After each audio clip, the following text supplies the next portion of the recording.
Hello, my name is Sarah Dawn, and today I would like to speak with you about a very important topic, cultural reflections and promoting diversity in the classroom. My cultural identity is rooted in both German and Italian backgrounds, and those two influences really shaped how I grew up. I was surrounded by different traditions, foods, and even language, which gave me a strong sense of where I come from. Because of that, I've developed a deep appreciation for culture and family. These experiences don't just say personal. They influence how I see my students, how I build relationships, and how I approach teaching every day. My German heritage comes mainly from my father, who spoke German to me growing up. Even though I'm not fully fluent, that exposure helped me appreciate the importance of language and keeping culture alive. I also grew up with strong food traditions like Hackfleisch und Pfannkuchen, Rouladen, and Spätzle. Those meals weren't just about eating, they were about connection, family time, and tradition, which taught me how meaningful cultural practices can be. On my mother's side, my Italian heritage had a huge influence, especially through cooking and baking. I spent a lot of time learning recipes and traditions that had been passed down through generations. Italian culture really emphasized how strong family bonds, respect, and spending time together can be. That focus on connection shaped how I interact with others and how I value relationships, which is something I carry into my classroom as well. Culture plays a major role in shaping our beliefs, behaviors, and perspectives. The way I was raised influences how I communicate, how I solve problems, and how I build relationships. As a teacher, I think it's really important to recognize that every student comes in with their own background and experiences. Those differences should be seen as strengths, and they should be reflected in how we teach and support our students. Culturally responsive teaching is all about recognizing and valuing the diversity that students bring to the classroom. According to Gay, it helps connect learning to students' real-life experiences, which makes lessons more meaningful. When students see themselves in what they're learning, they're more engaged and motivated.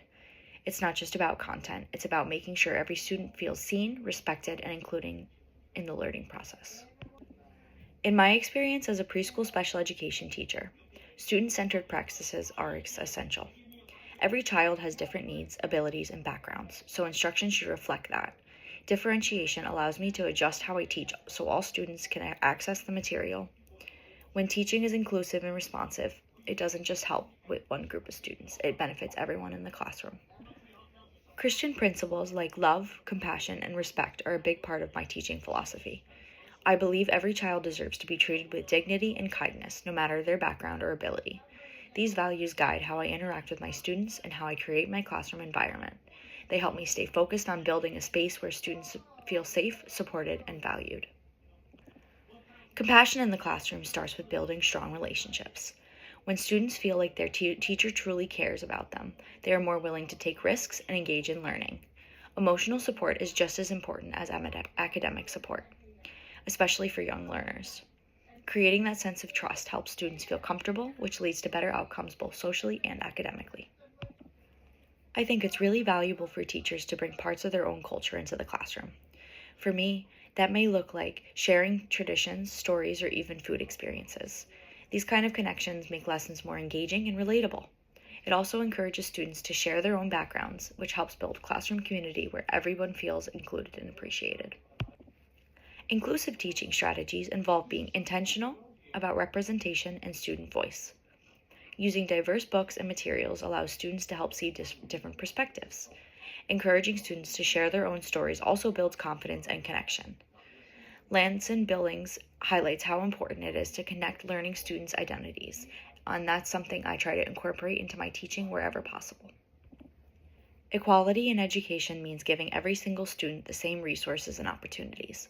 While that sounds fair, it doesn't always work in practice because students don't all have the same needs. Some students may need additional support to succeed. So even though equality is important, it doesn't always lead to the best outcomes for every learner. Equity, on the other hand, focuses on giving students what they need to be successful. This might mean providing accommodations, modifying instruction, or offering extra support. The goal is fairness, not sameness. We focus on equity. We're making sure every student has access to learning in a way that works for them. Because of my experience in special education, I strongly believe in equity. I see that every day Students learn in different ways and at different paces. It's my responsibility as a teacher to meet them where they are and provide the support they need. Fairness isn't about treating everyone the same, it's about giving each student the tools they need to succeed. Racism has played a significant role in shaping the education system, creating barriers and inequities for many students. Understanding this history is important because it helps us recognize why certain gaps still exist today. As educators, we need to be aware of these issues so we can actively work toward creating more equitable and inclusive learning environments. Diversity in the classroom is incredibly valuable because it brings different perspectives and experiences together. It helps students learn from one another and develop empathy and understanding. Exposure to diversity also prepares students for the real world, where they will be interacting with people with many different backgrounds. Teachers have a responsibility to address bias and discrimination when they see it. This starts with modeling respectful behavior and setting clear expectations for kindness and inclusion. Creating a safe classroom environment means making sure every student feels accepted. When we actively address bias, we help promote fairness and respect among students. A Christian worldview supports inclusion by emphasizing kindness, acceptance, and respect for all people. These values align closely with creating a classroom where everyone feels welcome. By practicing these principles, I can help build an environment where students feel valued and supported regardless of their differences. Reflecting on my own identity has helped me grow as an educator. It's made me more aware of my own perspectives and biases I may have. This awareness allows me to be more intentional in how I teach and interact with students. Growth is an ongoing process, and I'm always working to improve. Looking ahead, my goals include continuing to learn about culturally responsive teaching and improving my practice. I also want to build strong relationships with families, since they are an important part of child education. Advocating for equity will always be a priority for me as I continue my career. I am committed to creating a classroom where every student feels safe, valued, and supported. I want to celebrate diversity and make sure all students feel included. By combining my cultural background, teaching practices, and personal values, I hope to make a positive and lasting impact on my students' lives. Thank you for your time.